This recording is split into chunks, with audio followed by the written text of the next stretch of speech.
बहुत बहुत स्वागत है आप सबके अपने YouTube चैनल प्रभु के प्यारे में। सबसे पहले मैं आप सभी का दिल से धन्यवाद करना चाहती हूँ। आपने मेरी सभी वीडियो को इतना प्यार दिया और उन्हें लाइक किया। आप सबका समर्थन ही मेरी ताकत है। आज की कथा में हम खर मास का अर्थ जानेंगे। गधों से जुड़ी है इसकी रोचक कथा। धर्म ग्रंथों के अनुसार भगवान सूर्य देव के रथ में 7 घोड़े हैं। ये बात तो हम सभी जानते हैं, लेकिन क्या आपको पता है कि एक बार सूर्य देव को अपने रथ में गधों को लगाना पड़ा था। ये कथा खर मास से जुड़ी हुई है। धर्म ग्रंथों में खर मास का विशेष महत्व बताया गया है।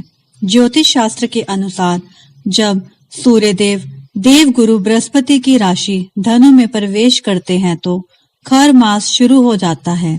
ऐसा हर साल दिसंबर महीने में होता है। इस बार भी खर मास 16 दिसंबर 2024 से 14 जनवरी 2025 तक रहेगा। खर मास से जुड़ी एक कथा गधों से जुड़ी है। आगे जानते हैं क्या है ये कथा। मार्कंडे पुराण के अनुसार भगवान सूर्य देव के रथ में 7 घोड़े हैं जो निरंतर बिना थके चलते रहते हैं।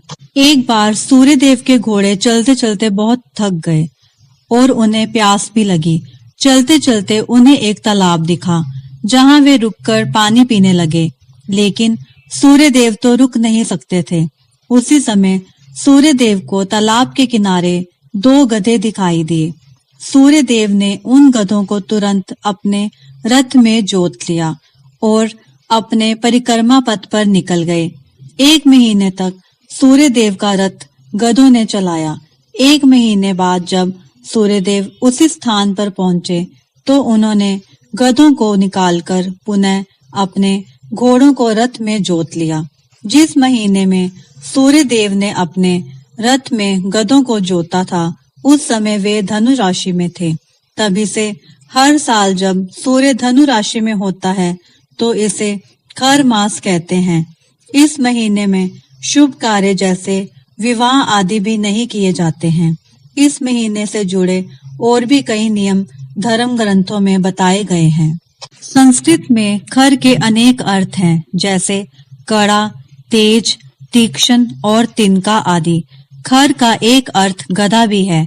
चूंकि धनु राशि में भ्रमण करते समय सूर्य देव ने अपने रथ में गधों को जोता था, इसलिए इस मास को खर मास कहा जाता है। अधिकांश लोग इस बात को नहीं जानते। खर मास यानी कि पौष मास के कुछ नियम भी हैं। पौष मास में सूर्य को पुण्यदायी माना जाता है। पुराणों में कहा गया है कि पौष में सूर्य पूजा करने से उम्र बढ़ती है। पौष मास में भग नाम के सूर्य की उपासना की जाती है। इस महीने में सूर्य पूजा करने का विशेष महत्व है।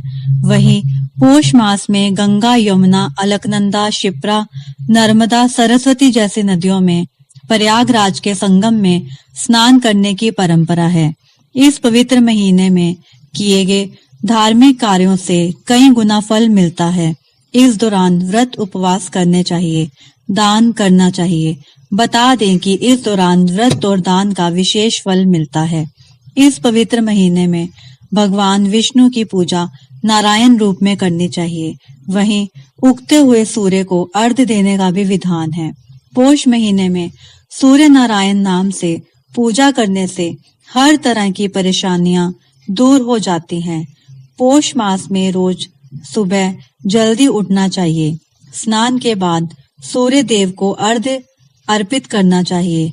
इस महीने में पानी में गंगा जल मिलाकर स्नान करना चाहिए। स्नान करते समय सभी तीर्थों का और पवित्र नदियों का ध्यान करेंगे तो घर पर ही तीर्थ स्नान करने का पुण्य मिल सकता है। रोज सुबह स्नान के बाद घर के आंगन में ऐसी जगह चुनें जहां से सूर्य देव के दर्शन होते हैं। इसके बाद तांबे के लोटे में जल भरें। जल में कुमकुम, चावल और फूल भी डालें। इसके बाद सूर्य देव को जल चढ़ाएं। सूर्य देव को जल चढ़ाने के बाद जरूरतमंद लोगों को खाना दान करें। आप चाहे तो अनाज और धन का दान भी कर सकते हैं। किसी गौशाला में भी दान पुण्य करें। पौष माह को छोटा पितृपक्ष भी माना जाता है। इस दौरान अपने पूर्वजों की आत्मा की शांति के लिए तर्पण और पिंडदान करना आवश्यक है। इससे उनके आशीर्वाद से घर में सुख समृद्धि और शांति बनी रहती है। पौष माह में मांस मदिरा का सेवन ना करें। पौष माह में मांस और मदिरा का सेवन बिल्कुल नहीं करना चाहिए, क्योंकि यह माह धार्मिक और मानसिक शुद्धि का समय होता है। कुछ खाद्य पदार्थों से परहेज करें। इस महीने बैंगन, मूली, मसूर की दाल, फूल गोभी, उड़द की दाल जैसे कुछ विशेष खाद्य पदार्थों का सेवन करने से बचना चाहिए। चीनी का सेवन ना करें या फिर कम करें। पौष माह में चीनी का सेवन भी वर्जित माना जाता है, ताकि शरीर और मन की शुद्धि बनी रहे और आध्यात्मिक उन्नति हो। सात्विक भोजन करें। इस महीने सात्विक आहार का सेवन करना चाहिए। ताजे फल, सब्जियां, दूध, दही और अन्य पौष्टिक, हल्के और शुद्ध भोजन का सेवन करना उपयुक्त माना जाता है। मांगलिक कार्य ना करें। पौष माह में मांगलिक कार्य जैसे विवाह, गृह प्रवेश या अन्य शुभ कार्य नहीं करने चाहिए। यह माह विशेष रूप से तप और साधना का समय होता है। दोस्तों, यह था पौष मास का पवित्र ज्ञान और पूजा विधि का महत्व। आप भी इस मास में श्रद्धा के साथ पूजा करें और अपने जीवन को धार्मिक और सुखमय बनाएं। इस कथा के माध्यम से आज मैंने आपको खर मास का अर्थ भी समझाया है। यदि आपको यह वीडियो पसंद आई हो तो आप इसे लाइक करें, सब्सक्राइब करें और अपने दोस्तों और रिश्तेदारों के साथ इसे शेयर करना ना भूलें। तब तक जय श्री श्याम, जय श्री श्याम।